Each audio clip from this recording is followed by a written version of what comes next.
We all know audio usually gets the least amount of love in post-production, but bad sound can really ruin your film's first impression. I'm Steve from Deity Microphones, and on this episode of Sound 101, we're going to talk you through 5 audio cleanup tips that will make your ears and your audience's ears very, very happy.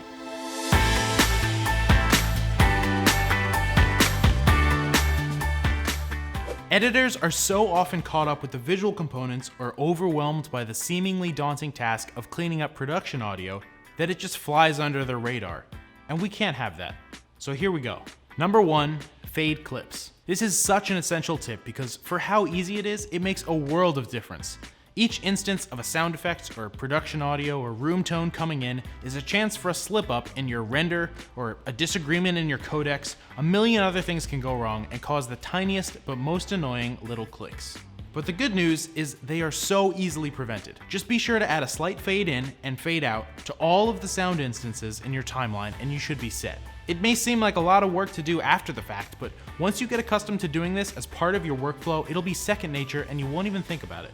Number 2, remove clicks and pops. Even after fading your clips in and out, you'll likely notice some little audio artifacts registering in your recorded clips. These can again be caused by inconsistencies in the recording, file transfer errors, and most commonly, your mouth. While pronouncing some words, our lips tend to smack uncontrollably together and make these little ugly sounds. We're obviously so used to them in daily life that they don't even register to us in normal conversation, but when recorded and listened to a few times, you'll start to hear them, and once you start to hear them, you'll notice them everywhere. You've got a few options for removing these depending on your software. Adobe Premiere has a built-in plugin that's an automatic click remover. Most of the time, that'll be enough to at least remove the harsher frequencies of the click. And if you really want to manually dive in, we recommend using Adobe Audition. Comb through your waveforms, listen for and highlight that click, and use the Auto Heal tool. This is the most precise, but also most time-consuming method. iZotope also has a mouth declicker plugin that is highly effective, so pick your poison. Number 3, remove hiss. Hiss can come from a number of things: interference, self-noise, faulty cables, auto gain control, and unfortunately, it's really tricky to manage. Depending on how much of the frequency spectrum it occupies, it may really give you a hard time trying to pull it out. Most DAWs have a comprehensive hiss removal plugin that's always a good place to start. You can also try using a notch filter to pull out a specific frequency band that you think might be particularly problematic. Though, with both of these processes, you might find yourself losing some definition in the high end of your audio, and it'll start to muddy up your track. So we recommend countering that loss with some EQ.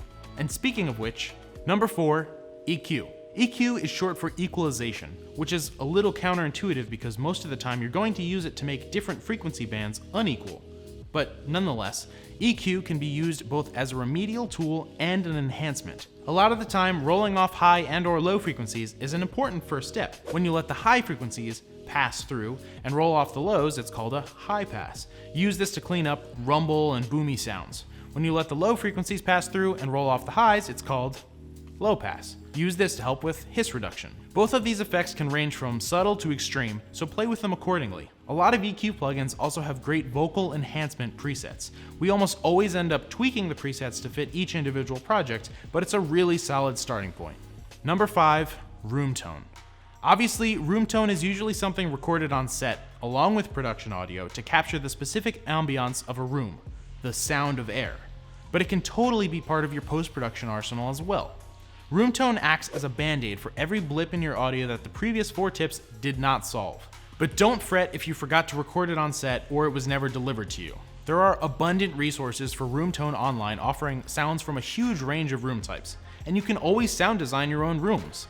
Sometimes this may even work in your favor if you have a scene taking place in a public area and you didn't have enough real extras. You can sound design them in with some chatter and crowd noise. If you have iZotope's RX, there's even a room tone matching feature that will pull the white noise from your dialogue and generate a similar ambient bed for you to layer in. And there you go, 5 tips for editors on almost any budget to really get the most out of their audio so your films make an awesome first impression. No more excuses for cinematography that blows people away, but dialogue that sounds like it was recorded on a phonograph. Having said that, all of this is really just to get your audio to a place where there are no noticeable distractions.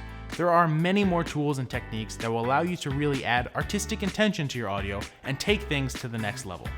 We've got many more videos on this coming, so be sure to subscribe, like, follow Deity Microphones on all social media platforms. and leave us a comment below.